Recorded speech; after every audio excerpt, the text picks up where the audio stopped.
Salut, bienvenue sur Valentin Finance. Aujourd'hui, épisode spécial Noël. Alors oui, je suis pas dans mon salon ou dans un décor habituel. Je fais cette vidéo très rapidement puisque l'idée m'est venue dans l'après-midi. Je me suis rendu compte que c'était bientôt les fêtes de Noël et j'avais une petite anecdote à vous partager.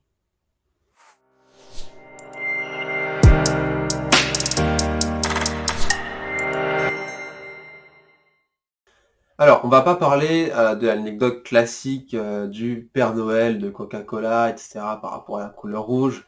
Ça a été vu et revu. C'est pas intéressant.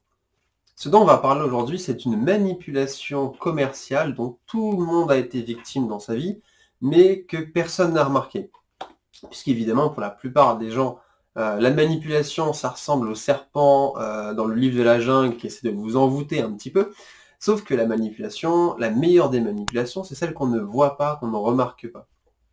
Et à Noël, il se trouve qu'il y a une des plus grosses manipulations des magasins de jouets, qui je trouve d'ailleurs est excellente. Enfin, ça dépend comment on interprète ce mot excellent. Ça peut faire soit excellent, un petit peu Monsieur Burns, capitaliste un peu diabolique, ou ça peut être l'admiration de la prouesse intellectuelle de cette manipulation, et je parle plutôt de ça.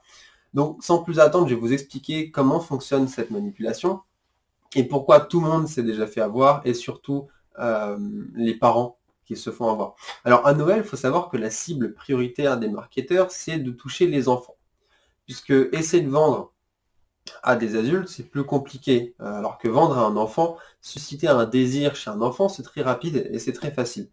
Et les marketeurs ont bien conscience de la puissance de nuisance que peuvent avoir les enfants. Donc je ne sais pas quel âge vous avez, vous qui regardez cette vidéo, mais si vous avez des enfants, vous savez très bien qu'ils ont ce super pouvoir pour vous embêter, pour obtenir quelque chose. Et si vous êtes assez jeune, vous avez comme des souvenirs assez frais dans votre tête, des caprices que vous avez pu faire à vos parents pour obtenir tel jouet ou telle activité. Alors, ce que font les marketeurs, c'est après avoir compris ça, ils se sont dit que les parents, ils ont quand même un engagement avec leurs enfants, ce sont leurs enfants, ils ont envie de leur faire plaisir. Il y a le côté affectif qui entre en jeu. Et à Noël, souvent, les parents font une promesse à leurs enfants ou en tout cas entendent les recommandations de leurs enfants pour obtenir certains jouets. Et les marketeurs l'ont compris. Ils ont compris ce lien d'engagement parent-enfant. Et ce qu'ils se sont dit, c'est on va essayer de trouver un produit phare qui va bien se vendre cette année. Donc ça, ils le font grâce à des statistiques, des sondages. Ils savent en avance quel produit va se vendre mieux que les autres. Et en faisant ça, ils mettent en avant ce produit, par exemple dans les petits journaux que vous avez avant Noël, que Toys R Us, Jouet Club ou King Jouet, enfin, pour en citer plusieurs, mettent les jouets dans ces journaux, voilà, pardon. Et les enfants, en les feuilletant, se disent «Ah, celui-là, je le veux, celui-là, je le veux». Et là, l'astuce, elle est là. Les marketeurs vont repérer le jouet qui est le plus désiré par les enfants masculins et féminins, et ces deux produits phares ne se retrouveront pas en magasin le jour où vous voudrez les acheter. Alors là, vous dites, quel est l'intérêt de créer un super produit que tout le monde veut et finalement de ne pas le vendre? Bien, l'astuce, elle est doublement vicieuse là-dedans, et ça va sûrement vous faire doucement sourire. L'astuce, c'est tout simplement, vu que les parents se sont engagés à offrir ce jouet à leurs enfants, mais ils ne veulent pas qu'il y ait rien sous le sapin. Ils se disent non, c'est pas possible de faire un Noël sans que mon enfant ait rien. Donc, en allant au magasin, voyant la déception de l'enfant, s'ils sont avec eux, ou tout simplement eux-mêmes, imaginant la déception de l'enfant sous le sapin en n'ayant pas son jouet ou même pas de jouet, vont se rabattre sur un autre jouet. Donc les parents vont lui acheter un autre jouet à la place. Sauf qu'une fois Noël passé, les marketeurs vont se dire on va mettre le produit phare du coup disponible, on va le remettre en rayon. Et ce qui se passe, c'est que les parents, s'étant engagés auprès de leurs enfants, vont se dire bon je vais lui acheter son jouet que je lui avais promis. Donc au final, si on rembobine l'histoire, il se passe que votre enfant trouve un jouet qu'il trouve fabuleux, que les marketeurs savent en avance qu'il va être fabuleux et bien se vendre, il ne sera pas disponible ou en rupture de stock soi-disant, vous allez lui acheter un autre cadeau à la place pour pas qu'il n'ait rien. Et comme par hasard, après les fêtes de Noël, ce jouet est enfin disponible. Et vu que votre enfant vous a cassé les pieds pour obtenir le jouet et que vous êtes engagé, vous auprès de votre enfant, lui offrir ce jouet, vous allez lui acheter ce jouet. Donc vous avez finalement fait 2 achats. Alors ça, cette anecdote, d'où je la tiens?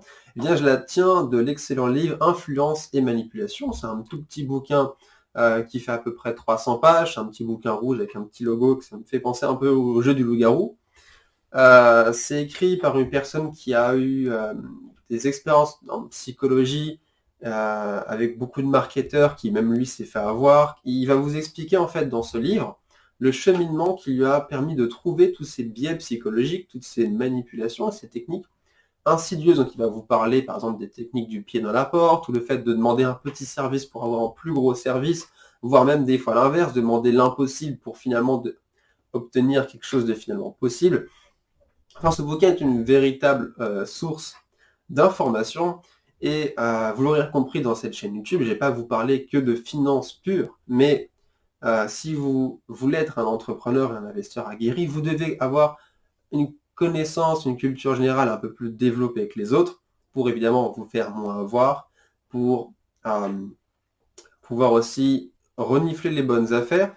Alors, il faut bien faire attention à ce que j'ai dit vous faire moins avoir. Avoir des connaissances ne veut pas dire que vous n'allez pas vous faire avoir, c'est pas possible. Et c'est souvent les gens qui disent « moi on peut pas m'avoir, on peut pas m'arnaquer, qui se faut arnaquer ?»